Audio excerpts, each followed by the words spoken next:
সকলকে জানাই জয় যিশু। আমার চ্যানেলের পক্ষ থেকে সকলকে অনেক অনেক ভালোবাসা, অভিনন্দন ও প্রভু যীশু খ্রিস্টের প্রেম, শান্তি, আনন্দ আপনাদের প্রত্যেকের জীবনে বর্তুক।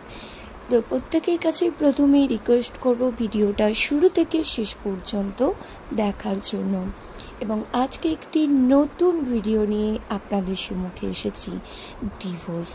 আজকের আমার ভিডিওর টপিক হচ্ছে ডিভোর্স, এবং সেই ঈশ্বরের পবিত্র বচন দিয়ে আজকে সেই ডিভোর্স সম্পর্কে আপনাদের সম্মুখে তুলে ধরব ঈশ্বরের সেই পবিত্র সত্যকে। তো আজ আমরা অনেকেই দেখেছি যে স্বামী এবং স্ত্রীর মধ্যে কিছু বন্ডিং না হওয়ার জন্য আজকে অনেক পরিবার এবং অনেক স্বামী স্ত্রী সেই ডিভোর্সকে বেছে নিয়েছে। তো আজকে জানবো ডিভোর্স সম্পর্কে ঈশ্বর কি বলছেন। কারণ আমরা একদম আদিতে দেখেছিলাম যে ঈশ্বর প্রথমে আদমকে সৃষ্টি করেছিলেন সেই মাটি দিয়ে, এবং নিজস্ব প্রাণবায়ু দিয়ে ঈশ্বর সেই আদমকে জীবন্ত করেছিল। সেই জীবন্ত আদমের হাড় মাংস নিয়ে কিন্তু এক স্ত্রী নির্মাণ হয়েছিল, যেনার নাম ছিল হবা।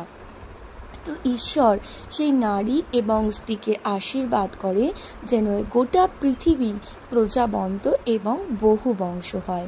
আজ ঈশ্বরের সেই স্বামী এবং স্ত্রীকে যে ঈশ্বর আশীর্বাদ করেছিল, সেই প্রত্যেকটা স্বামী এবং স্ত্রীর মধ্যে কিন্তু ঈশ্বরের আশীর্বাদ থাকে। আমরা যে ভাবি এই বিবাহ বন্ধন, এটা কিন্তু কোনো সামান্য একটা বন্ধন নয়, এটা ঈশ্বরের আশীর্বাদ, এবং ঈশ্বরই এক করেন সেই স্বামী এবং স্ত্রীকে। তাই কিন্তু সমস্ত পৃথিবীর ভালোবাসার কাছে এক শ্রেষ্ঠ ভালোবাসায় পরিণত হয় স্বামী এবং স্ত্রীর ভালোবাসা। তাই ঈশ্বর স্বামী এবং স্ত্রীকে কিন্তু প্রথম নির্মাণ করেছিল, এবং সমস্ত পশু পাখি সমস্ত কিছু নির্মাণ হয়েছিল। তাই স্বামী আর স্ত্রীর মধ্যে অনেক আশীর্বাদ থাকে, যা কিন্তু আমাদের সংসার জীবনে, আমাদের পরিবার জীবনে একটা সুন্দর একটা পরিবেশ গঠন করে। কিন্তু আজ আমাদের ভুলের কারণে সেই সমস্ত পরিবেশ নষ্ট হতে চলেছে। অনেক স্বামী এবং স্ত্রীর মধ্যে মিল নেই, অনেক স্বামী এবং স্ত্রীর মধ্যে সদা সর্বদা ঝগড়ায় পরিণত হয়, এবং সেখান থেকে বিচ্ছেদে জন্মায়, সেই ডিভোর্স তারা বেছে নেয়। তো আজকে সেই ডিভোর্স সম্পর্কে ঈশ্বর কি বলছে।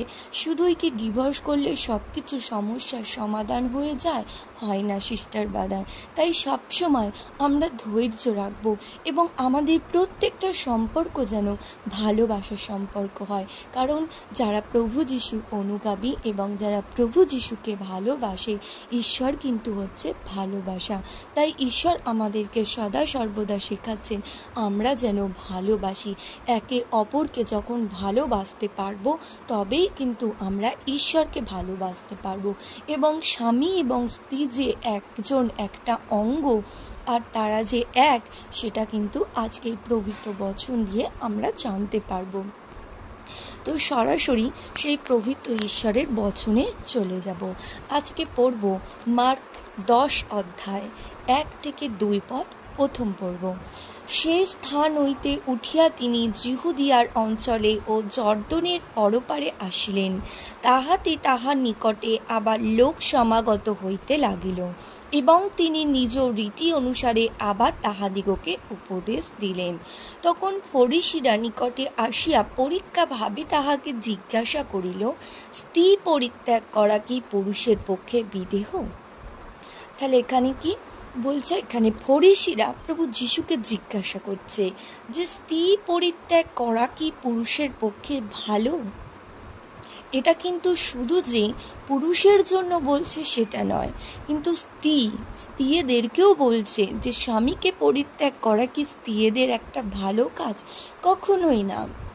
কারণ ঈশ্বর একটা বন্ধন, এই যে আমরা বলি বিবাহ বন্ধন, সেই বন্ধনটা যে একটা আমরা অনেকেই মুখে প্রচলিত করে ফেলি 7 জন্ম, কিন্তু 7 জন্ম বলে কিছু হয় না।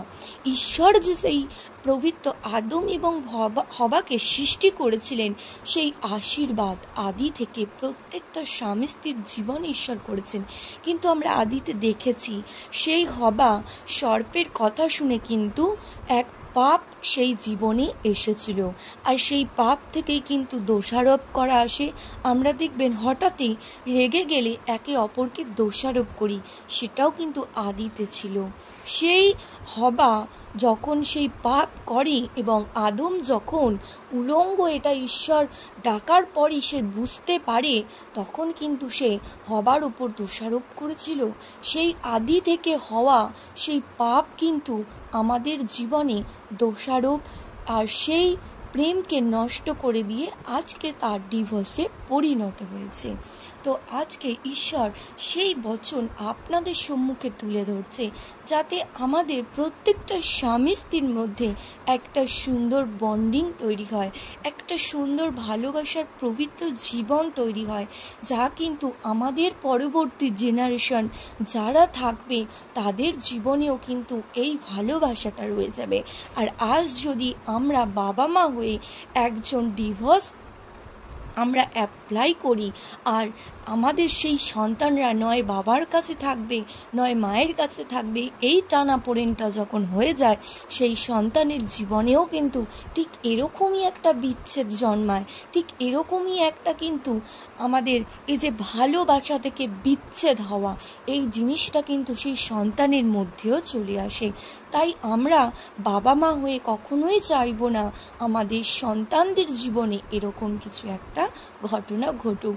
তাই সদা সর্বদা স্বামী এবং স্ত্রীর সম্পর্কটা যেন হয় মধুর, এবং এই মধুর সম্পর্কের মধ্যে থাকে ঈশ্বরের প্রচুর পরিমাণে আশীর্বাদ। তো আজকে আমরা সেই আশীর্বাদ সম্পর্কেই কিন্তু জানব। ঠিক মার্ক 10 অধ্যায়ের 5 পদ বলছে, যিশু তাহাদিগকে কহিলেন 6 পদে, সৃষ্টির আদি হইতে ঈশ্বর পুরুষ ও স্ত্রী করিয়া তাহাদিগকে নির্মাণ করিয়াছেন। তাহলে কি সৃষ্টির আদি হইতে, যখন ঈশ্বর আকাশমণ্ডল গোটা পৃথিবী সৃষ্টি করার পর, সমস্ত কিছু সৃষ্টি করার পর কিন্তু ঈশ্বর নিজের প্রতিমূর্তিতে সেই মনুষ্যকে নির্মাণ করেছিলেন স্ত্রী পুরুষ রূপে। আর 7 পদ বলছে, এই কারণ মনুষ্য আপন পিতামাতাকে ত্যাগ করিয়া আপন স্ত্রীতে আসক্ত হইবে, আর সেই দুইজন একাঙ্গ হইবে। সুতরাং তাহারা আর দুই নয়, কিন্তু একাঙ্গ। অতএব ঈশ্বর যাহার যোগ করিয়া দিয়াছেন, মনুষ্য তাহার বিয়োগ না করুক। আমেন। তাহলে ঈশ্বর কি বলছেন? মনুষ্য আপন পিতা মাতাকে ত্যাগ করিয়া আপন স্ত্রীতে আসক্ত হইবে, আর সেই দুইজন একাঙ্গ হইবে। তাহলে আমরা জানতে পারলাম স্বামী এবং স্ত্রী কিন্তু আলাদা নয়। আমরা কিন্তু কেউ যদি কাউকে দোষারোপ করি, তাহলে কিন্তু আমরা নিজেকেই দোষারোপ করব। কারণ ঈশ্বর বলছে একাঙ্গ, এরা দুজনে কখনো দুই নয়, কিন্তু একাঙ্গ। তার মানে একই। মানে আপনি যদি স্বামীকে ভালোবাসেন, আপনি নিজেকে ভালোবাসেন, আর স্বামী যদি আপনাকে ভালোবাসে, সে কিন্তু নিজেকেই ভালোবাসে। তাহলে কি বলছে? স্বামী এবং স্ত্রী ঈশ্বরের আশীর্বাদ, এবং ঈশ্বর যাহার যোগ করিয়া দিয়েছেন, আমরা কখনো তার বিয়োগ করতে পারি না। তাই আমরা কখনোই এই বিয়েটাকে নিয়ে আমরা কখনোই ছেলে খেলা করতে পারি না, যে আমরা ছোটদের মতো সেই পুতুল খেলার মতো কখনো ভাবতে পারি না। কারণ ঈশ্বর যোগ করেছেন। আপনি কখনোই নিজের সিদ্ধান্ত নিজের সমস্ত কিছু নিতে পারেন না, যতক্ষণ না ঈশ্বর চাইবে। আমরা বলি জন্ম, মৃত্যু, বিয়ে সমস্ত কিছুই ঈশ্বরের হাতে থাকে। এটা একদম বাস্তব এবং এটা সত্য কথা। কারণ ঈশ্বর আমাদের সৃষ্টি করেন এবং মৃত্যুও তেনার হাতেই থাকে। আর আমাদের জীবনের সঙ্গী সেটাও কিন্তু ঈশ্বরের হাতেই থাকবে। কারণ তিনি আমাদেরকে নির্মাণ করেছেন, এবং আদমকে নির্মাণ করার পর তিনি নিজের প্রতিমূর্তিতে হবাকে সেই হাড় মাংস দিয়ে সৃষ্টি করেছিলেন নারী করে। তাই ঈশ্বর এর কখনোই বিয়োগ চান না। কিন্তু আমরা আমাদের নিজেদের ইচ্ছা মতো চলে সব সময় সেই সমস্ত বিয়োগ করে দিই, সেই সমস্ত আমরা ডিভোর্স করে দিই, সেই সমস্ত চিন্তা ভাবনা না করে আমাদের নিজের ইচ্ছা মতো চলি। ভালো লাগছে না, এই হচ্ছে না, ওই হচ্ছে না, থাক, আর একসাথে থাকা যাবে না, আলাদাভাবে থাকবো, নিজের ইচ্ছা মতো থাকবো। নয় সন্তানকে মায়ের কাছে থাকবে, নয় সন্তান বাবার কাছে থাকবে। কিছু অ্যামাউন্ট, এই সমস্ত কিছু কিন্তু সেই শয়তানের পরিকল্পনা, যা আমাদের জীবনকে ঠিক মৃত্যুর দিকে ঠেলে দেয়। তাই সিস্টার এবং ব্রাদার, আমরা একটু চিন্তা করব, আমরা একটু ভাবব যে সম্পর্ক ঈশ্বর আমাদের জীবনে দিয়েছে, আমরা কখনোই তার বিচ্ছেদ করব না। আমরা একে অপরকে রেসপেক্ট করব, একে অপরের পাশে থাকব এবং একে অপরের সুখ দুঃখে সঙ্গী হব।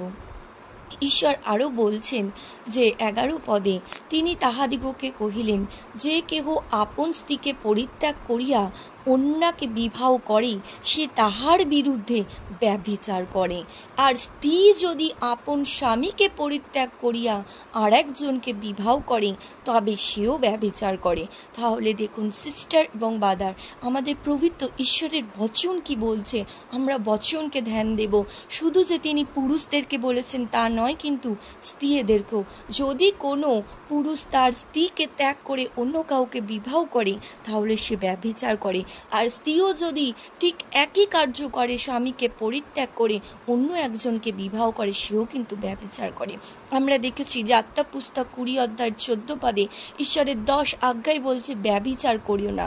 তাহলে আমরা কিন্তু ঈশ্বরের সেই 10 আজ্ঞার মধ্যে যদি আমরা এই কার্যটা করি, একটা আজ্ঞা কিন্তু লঙ্ঘন করলাম, আর একটা লঙ্ঘন করা মানেই কিন্তু সেই 10টা আজ্ঞাকেই লঙ্ঘন করা।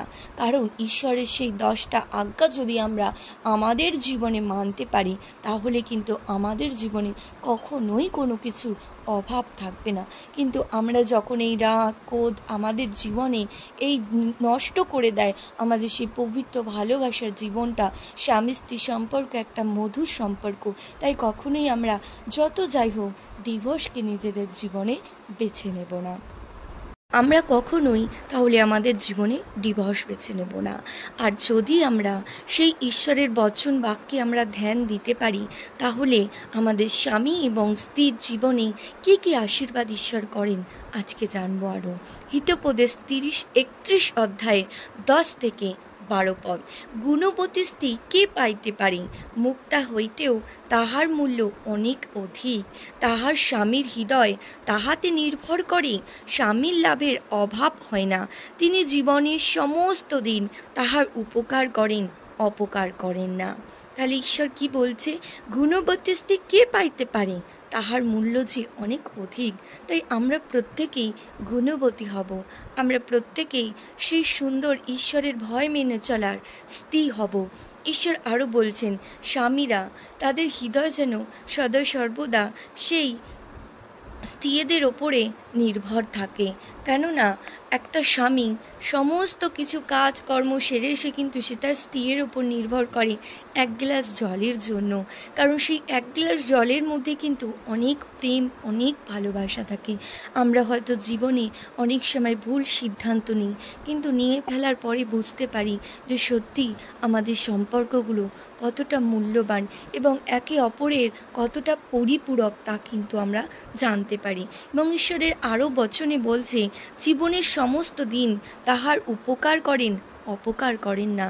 কারণ আমরা স্বামী এবং স্ত্রী একে অপরের পরিপূরক, একে অপরের জন্য। কারণ ঈশ্বরের পবিত্র বচন বলছে যে আমরা একাঙ্গ, তাই আমরা কেউই কারো অপকার করব না। আরও ঈশ্বর বলছেন 31 অধ্যায়ের 30 পদে, লাবণ্য মিথ্যা, সৌন্দর্য অসার, কিন্তু যে স্ত্রী সদাপ্রভুকে ভয় করেন তিনিই প্রশংসনীয়। আমিন। ঈশ্বরের প্রশংসা হোক। আমরা প্রত্যেকেই ঈশ্বরের ভয় মেনে চলব এবং ঈশ্বরের বচন বাক্যের দিকে ধ্যান দেব। তাহলে দেখবেন স্বামী এবং স্ত্রীর মধ্যে কতটা ভালোবাসা, কতটা সুন্দর জীবন, আর আপনাদের সেই আশীর্বাদময় জীবনে আপনাদের সন্তানদেরও কখনো অভাব হবে না। আপনাদের সন্তানদের জীবনেও কখনো এরকম শয়তানের পরিকল্পনা নেমে আসবে না। তাদেরও জীবনে একটা প্রেম, ভালোবাসা, একটা পবিত্র জীবনযাপন, তাদের লেখাপড়া, তাদের কাজকর্ম, তাদের সমস্ত কিছুতে ঈশ্বরের আশীর্বাদ থাকবে। তাই আমাদের এই ভুল সিদ্ধান্ত থেকে আমরা বিরত হয়ে ঈশ্বরের বচন বাক্যের দিকে ধ্যান দেবো। ঈশ্বর কিন্তু আদি থেকে এই জীবন এবং ভবিষ্যৎ পর্যন্ত সমস্ত তার চিন্তা ভাবনা আমাদের জন্য করে এই সুন্দর একটি ঈশ্বরের বচন আমাদেরকে দিয়েছেন, এবং সেই বচন যদি আমরা ধ্যান দিতে পারি কখনোই আমাদের জীবনে এগুলো হবে না। তাই সকলকে জয় যিশু। আজকের ভিডিও এই পর্যন্ত। আমার ভিডিওটি ভালো লাগলে অবশ্যই লাইক, শেয়ার, কমেন্ট করতে ভুলবেন না। আপনাদের একটা লাইক, একটা কমেন্ট, একটা শেয়ার আমাকে আরও এগিয়ে যেতে সাহায্য করবে। এবং যেনারা অসুস্থ রয়েছেন অবশ্যই আপনার ঈশ্বরের কাছে প্রার্থনা করুন, এবং যাদের প্রার্থনার প্রয়োজন আমাকে অবশ্যই কমেন্ট বক্সে লিখবেন। আমি আপনাদের জন্য প্রার্থনা এবং ঈশ্বরের কাছে সেই প্রে করব যাতে আপনারা সুস্থ হয়ে যান। সকলকে জয় যিশু জানিয়ে আজকের ভিডিওটি এই পর্যন্তই।